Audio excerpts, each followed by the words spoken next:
What's up, YouTube? How you doing? Uh, Phoenix has given me a ton of mixed emotions over the past few hours. Just I've never had a chance to relax over that entire game, and with the way that we were bound to lose it, that losing this game might have ended our season. But we're gonna be talking about just all of the insane moments throughout, and we're gonna talk about both teams and how I feel that Phoenix is looking after this game, going into the gauntlet of their schedule coming up very soon. So if we pull up the box score. So just looking at general box score in Phoenix, I mean Devin Booker, pretty much the perfect game. Like he gave everything on the floor that we could ask from him. 47 points, 6 boards, 11 assists, a +7 plus minus, a steal, on 4 turnovers. On 18 for 33 shooting and 3 for 10 from three. His 3 pointer was not there, but he found his groove in the mid range, and throughout the game he was basically our sole offense for 90% of it.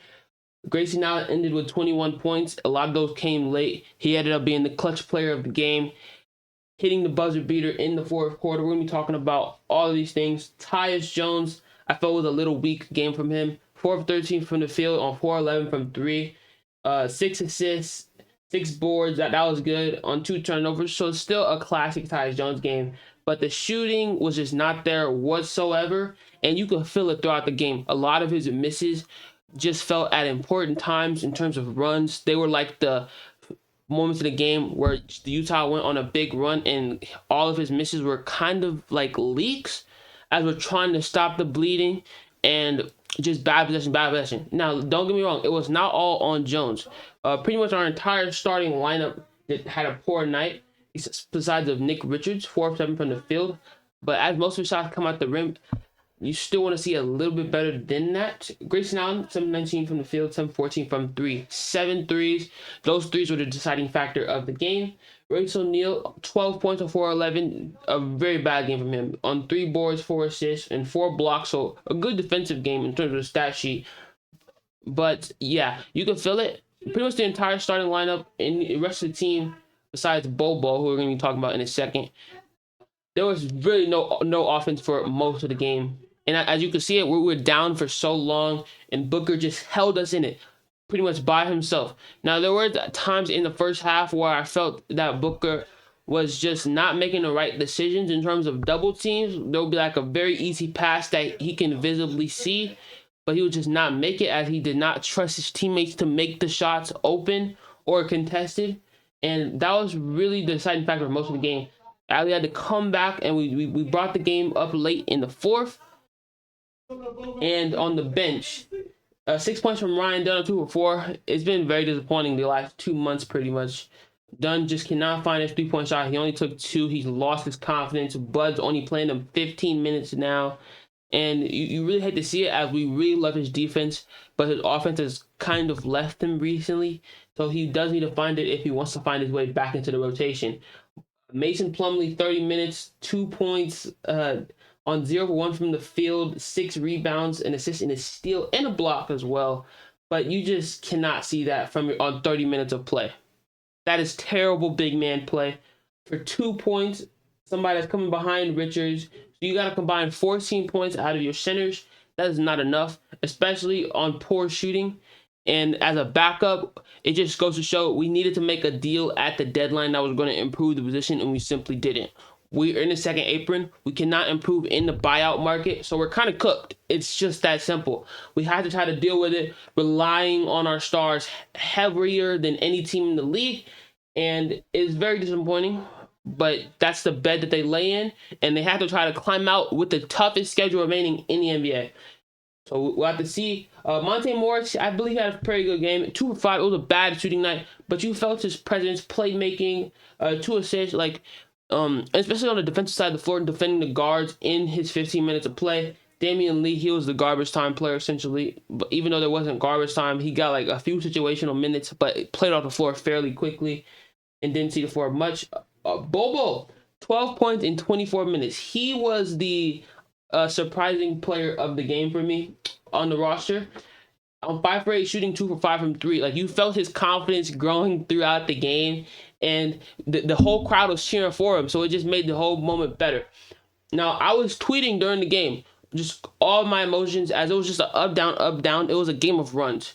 Utah started hot early, as you can see in the first quarter. They led by 10 after one. And if we go to their roster, there are 4 players on their team had at least 15 points. My apologies, five. Five had at least 15, with the lowest being Isaiah Collier, 15 points, where he was the guy late. Like, he was the guy that was going to win the game for him. He got the game-leading shot, and if it wasn't for the Grayson Allen buzzer beater, that would have sold the game for them. John Collins, 39 minutes of play, 21 points on 7 for 18 shooting. You want to see that a little bit better, but you really like 3-7-3. As an announcer said during the game, he's shooting 44% from 3 this season. He was 100% from the line, 6 boards, 2 assists, a steal, and a couple blocks.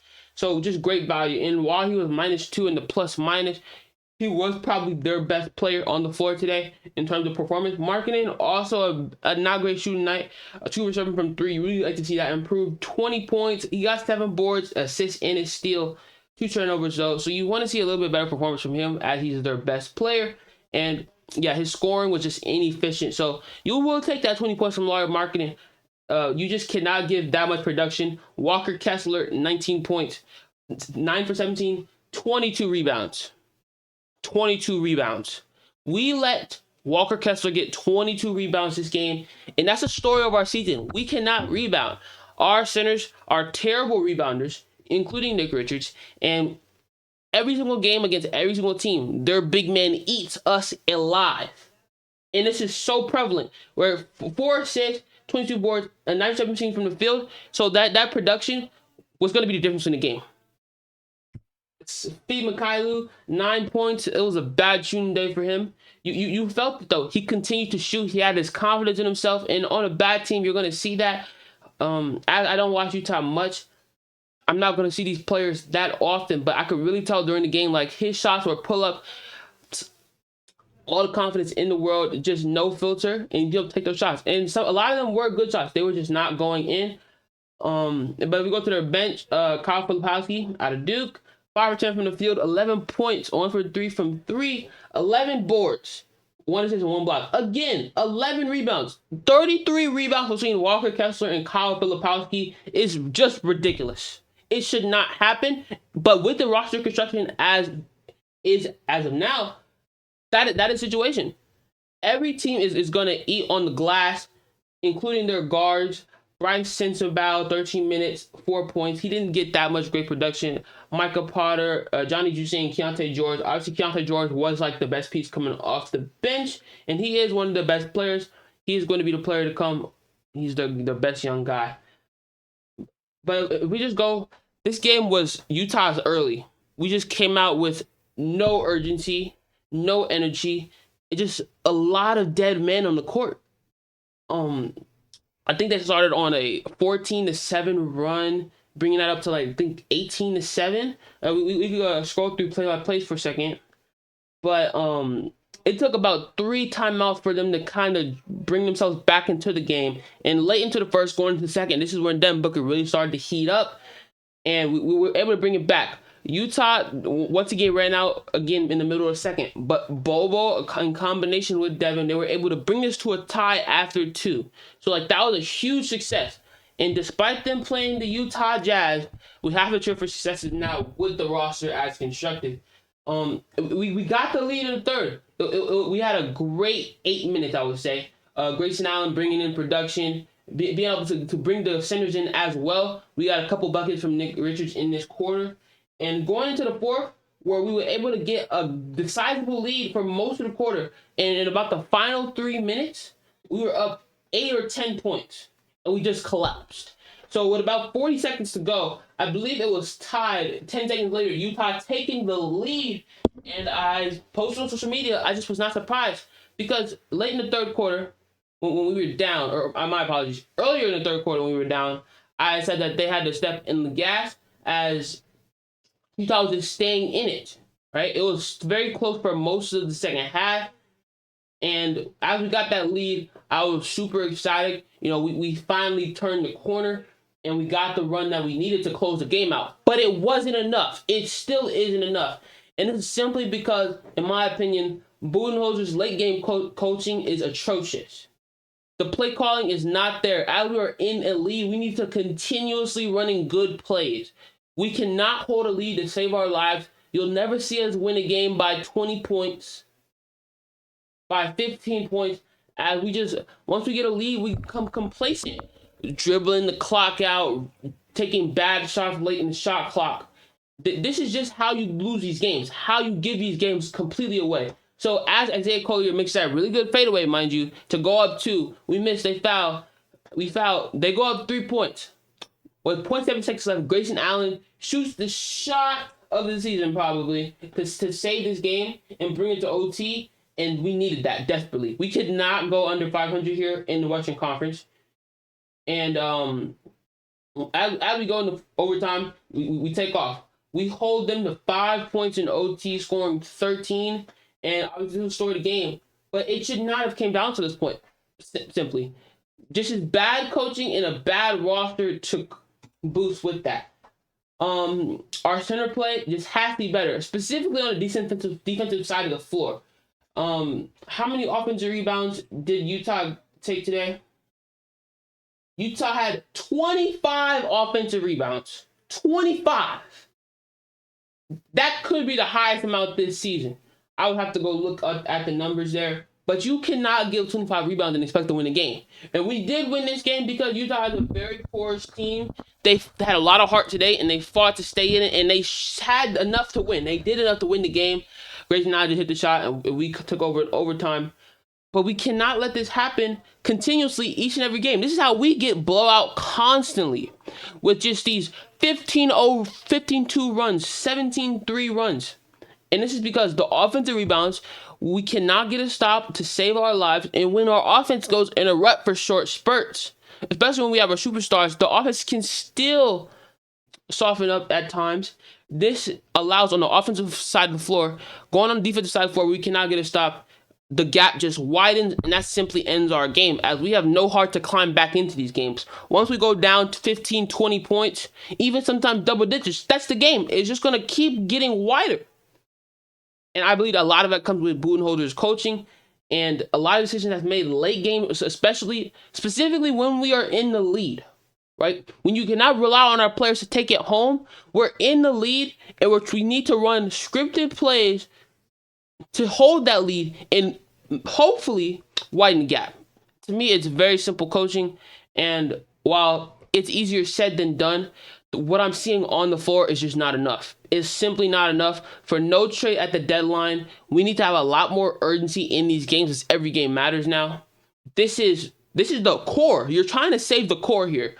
Once Kevin Durant returns, he's going to have to hopefully drag us out of mediocrity, because that's the only way he stays on this team. If Kevin Durant does not drag the Suns out of mediocrity, he will be traded this offseason. This core will be busted, and Phoenix is going to go in a quick downpour.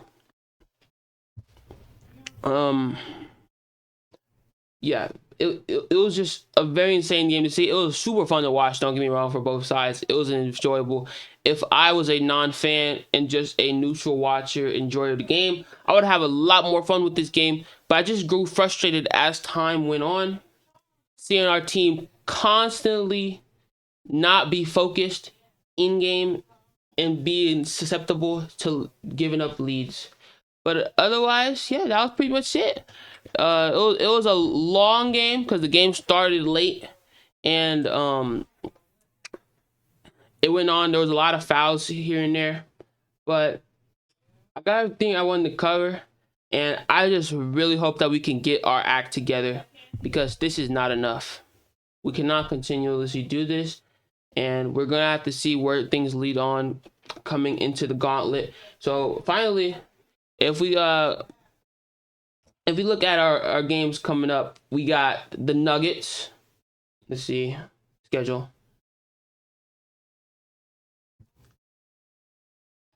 Looking at, we got Denver, Memphis, Houston in 3 straight games. 3 of the top 4 teams. I believe they're 2, 3, and 4. We gotta win 2 of these. It's gonna be difficult. We gotta do it though. We gotta win 2 out of 3. We got to beat San Antonio. We got to win all the easy games. All the easy games. Chicago, Toronto, New Orleans. We got to win all of those. We cannot lose any of those games. And we got the toughest schedule remaining. So we see Boston twice, the Knicks, the Thunder again. Oh God, the Kings, Minnesota. So with so many good teams, we have to win all the easy ones, beat 90% of the teams that we're competing with, and we gotta hope that they lose. There's just so much riding, especially in the tough Western Conference, and I'm not hopeful. I'll be honest. I want to try to get to that 6th seed, but that 6th seed is getting harder and harder to reach. We cannot miss the play, and missing the play on is unacceptable. The 7, 8 seed is the max. Like, that's the worst that we can do. But otherwise, yeah. As we just gotta wait and see how things go with the team. I'm not confident. They have not shown me anything to be confident in. Devin Booker had a 47-point night to barely beat the Jazz in overtime. It was a really disappointing performance overall. But thank you guys for watching, and y'all have a good night.